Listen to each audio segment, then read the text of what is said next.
좋아요, 구독! 먼저 첫 번째 이슈 함께 얘기해 보도록 하겠습니다. 네, 옐런이 사흘 사이에 말을 계속 바꿨습니다. 시장은 일관성이 없다라고 평가하기도 하고요. 이 금융 시스템에 위협을 끼친다고 말하기도 했는데요. 우리 마스터님은 어떻게 보고 계신가요? 네. 일관성이 없다기보다는 조금 다소 오해가 있었다라는 표현이 저는 좀 맞을 것 같아요. 네. 사실 그때 우리가 페드 FMC 이제 기자회견 할 때 동시다발적으로 옐런이 발언을 했었죠. 네. 그래서 시장이 좀 무너지는 상황이 좀 연출이 됐었는데 지금 우리가 좀 정확히 판단해야 될 부분은 이건 것 같아요. 제가 시장이 오르는 두 가지 원칙을 설명을 드릴게요. 지금 현 상황에서. 1번은 뭐냐면 최종금리가 완전히 가이드가 설정이 돼야 된다. 근데 이거는 페드 내에서 거의 나왔죠. 5.25, 뭐 많으면 5.5. 그 이상은 좀 무리하지 않을 가능성이 굉장히 보입니다.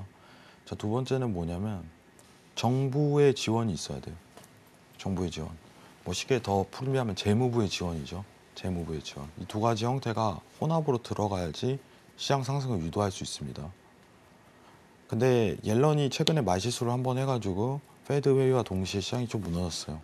연준은 결과치는 굉장히 좋았습니다. 네, 연준은. FMC는 뭐 이제 다른 분들이 다 하셨기 때문에 근데 조금 연준에서도 좀 실망스러운 멘트가 하나 있긴 했어요. 네. 어떤 멘트였죠? 최근에 연준에서 채권 매입을 했거든요. 네. 근데 그게 완전히 그냥 일관되게 닫아버렸어요. 이건 양적 완화 아니야 네. 하면서. 근데 사람들이 최종금리를 어떤 형태를 잡고 있다는 거에 대해서 이제 좀 다소 환호성을 지를 만한 요인은 됐었죠. 근데 갑작스럽게 이제 옐런이 어떤 논의도 없었어.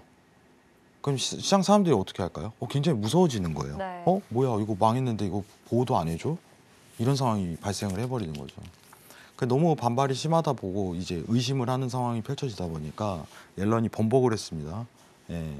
모든 예금을 보호하는 걸로 좀 논의 중이다.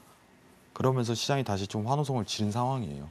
근데 이게 앞으로 어떻게 될까요? 또 번복할까요? 라는 거에 대해서는 번복은 안 할 가능성이 굉장히 높다는 점. 네. 그 시장은 조금 더 환호성을 지를 거예요. 지금 일단은. 증시가 조금 오르는 현상 자체가 좀 지속될 가능성이 굉장히 높다는 건 뭐 이제 미 정부의 지원 형태 자체는 이루어져야 되는 거고 이건 당연한 거예요. 이거 못하면 좀 큰일 납니다. 주관적인 입장은 뭐 지금 망하냐 나중에 망하냐 이 차이긴 하지만은 지금 망할래 나중에 망할래. 근데 저는 나중에 망한다는 주의거든요. 이게 경제 위기라고 좀 뜻하는 거고 네. 망한다는 표현을 좀 자제해야 되는데 근데 지금 위기가 닥칠 것이냐. 네. 그죠. 지금 위기가 닥치냐 다음에 닥치냐. 근데 다음에 이걸 조금 딜레이하는 방식으로 좀 계속적으로 연기할 가능성은 굉장히 높아요. 근데 중요한 거는 정부 지원이 어느 정도는 들어가야 돼요. 항상 금융위기라는 건 정부가 손을 못 댈 때까지 이제 골마 있을 때 그때부터 금융위기가 좀 발생을 하는데 지금 이 정도 선상은 좀 재무부 입장에서는 충분히 막을 수 있을 만한 힘은 된다는 점. 그렇기 때문에 계속적인 지원이 들어갈 것이다. 옐런 추가적인 번복은 또 없을 것이다. 일관성이 없진 않아요. 근데 최근에 어떤 논의도 없었다. 이거는 조금 오해를 한 거예요. 시장 사람들이. 네. 왜냐하면 공식적인 어떤 그거를 섣불리 꺼내기 힘든 입장이기 때문에 그런 발언을 한 것뿐인데 다소 오해가 있었다. 이런 표현을 하고 계속적으로 지원 형태는 들어갈 걸로 예상을 합니다. 이 정도만 참고해 주시면 될 것 같고 추가적으로 최근에 이제 국채 금리가 계속 하락하잖아요. 지금 왼쪽 차트 보시면은 국채 금리입니다. 이 두 가지만 지금 매크로 환경을 좀 기억을 하시면 굉장히 좋습니다. 재무부의 지원과 정부의 지원이죠. 그리고 페드의 긴축 중단 이 두 가지가 혼합 형태로 문제 없이 좀 들어가야 돼요. 그러면 나이스하게 시장이 상승할 거예요. 근데 시장이 상승한다고 해서 시장이 건강하다는 걸 뜻하는 건 아닙니다. 그쵸. 절대로. 이건 알고 계셔야 돼요. 지금은 어떻게 보면은 이제 수급적으로 몰릴 수 있는 위험 자산으로 그런 매크로 환경이 좀 조성이 됐다. 국채 금리가 눌리니까. 국채 금리가 제가 지속적으로 눌릴 가능성이 굉장히 높다고 평가를 했는데 이거는 지속성이 굉장히 높습니다. 앞으로도. 예. 지금 시장이 좀 과하게 조금 해석을 많이 하고 있어요. 굉장히. 근데 이 해석 자체가 지속성이 있습니다. 지속성이. 이번에 사실 이제 페드 얘기를 좀 넘어가야 되는데 FMC가 이제 파월이 이 얘기를 했죠. 올해 금리 인하는 없어. 이 얘기도 했어요. 근데 시장은 그렇게 생각 안 해요. 지금. 어떤 분위기냐면 야, 네 말 안 믿어. 너 그래 또 금리 인하 할 거지? 야, 지금 이 상황에서 금리 인하 안 하고 어떻게 배겨? 좀 이런 분위기예요. 아, 신뢰가 없어졌네요. 신뢰가 없는 거죠. 네. 정확하게. 근데 연준의 논리는 최근에 이거잖아요. 고용시장 여기 밑에 보시면 아시지만 고용시장이 강하고 임금 상승세가 높게 유지되면 통화 긴축이 필요하다. 이게 논리거든요. 네. 연준이 밀어붙였던 통화 논리예요. 긴축이 필요한 이유는 고용시장이 강하기 때문에 임금 상승이 강하기 때문에 높게 유지되기 때문에 긴축을 해야 돼. 네. 근데 지금 시장 상황이요. 임금 상승률은 안정성 있게 내려가고 있고 고용 시장이 눈에 띄게 강하지가 않아요. 너네 그럼 뭐야? 긴축할 의미도 없는 거잖아. 너네는 이 논리로 자꾸 밀어붙여서 긴축을 한다고 하는데 그럼 시장이 부정하고 있는 거예요, 지금 상황이. 그러면은 지금 연내 금리 인하를 할 수 있다고 시장 참여자들은 좀 판단하고 있다 이거예요. 네. 그게 지금 시장에 영향을 끼치는 거고 그게 시장 상승을 일으키는 거고 더 정부 지원도 들어가면서도 긴축 중단이 아닌 오히려 금리 인하까지도 바라보는 시장 상황이 시장의 국채 금리를 하락 랠리로 좀 들어킬 수 있는 요인이다라고 판단을 하는 거죠.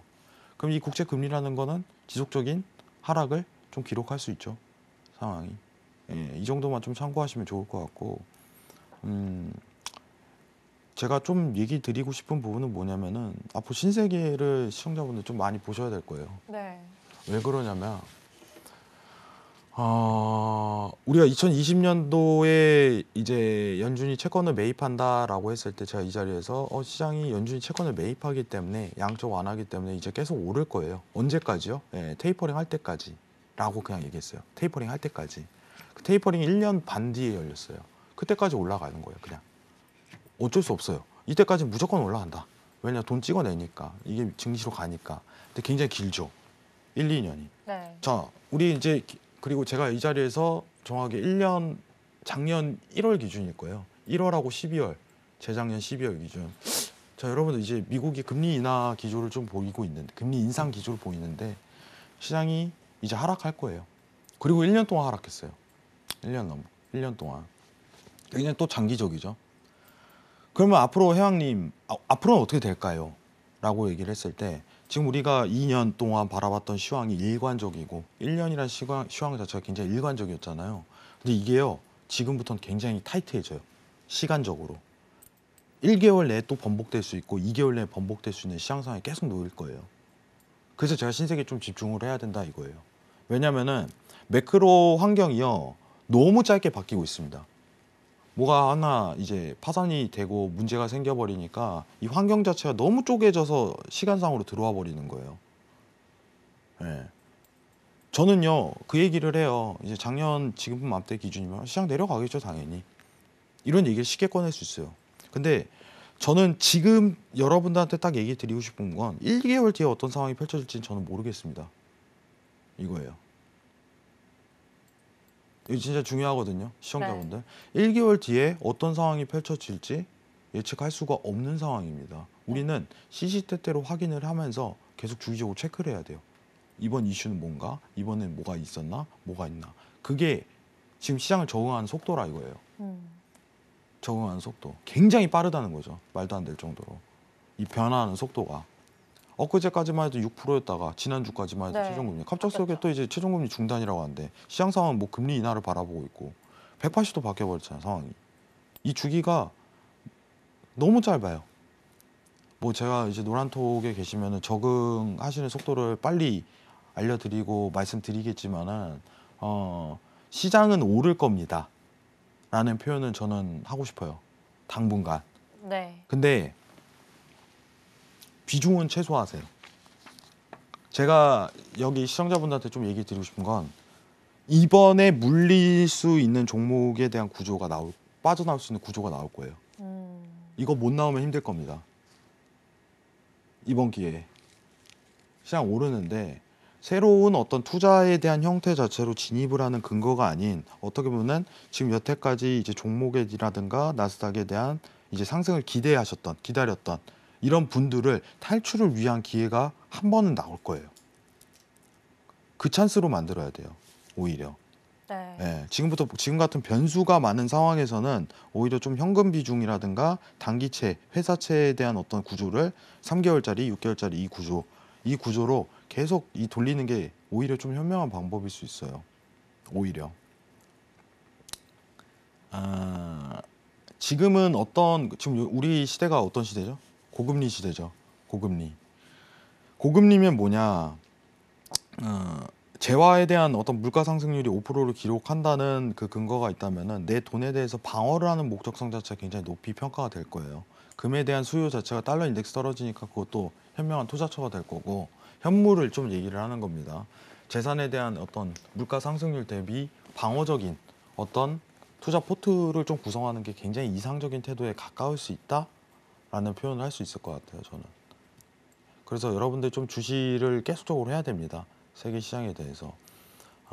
좀 정리할게요. 예. 시장은 상승할 거다.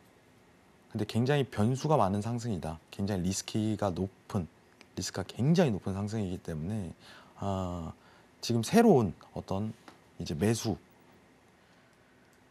이제 증시에 대한 어떤 자본금 투입에 대한 과정이 아닌 어떤 물린 과정이 있다면 그거를 좀 탈출할 수 있는 기회가 한번 나올 겁니다.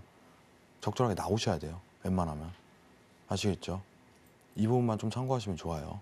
이게 단기가 될지 장기가 될지 제가 보는 장기에 대한 관점은 올해 말까지고 단기에 대한 관점은 올해 6월, 7월까지예요. 아시겠죠? 그거를 계속 판단을 해야 돼요.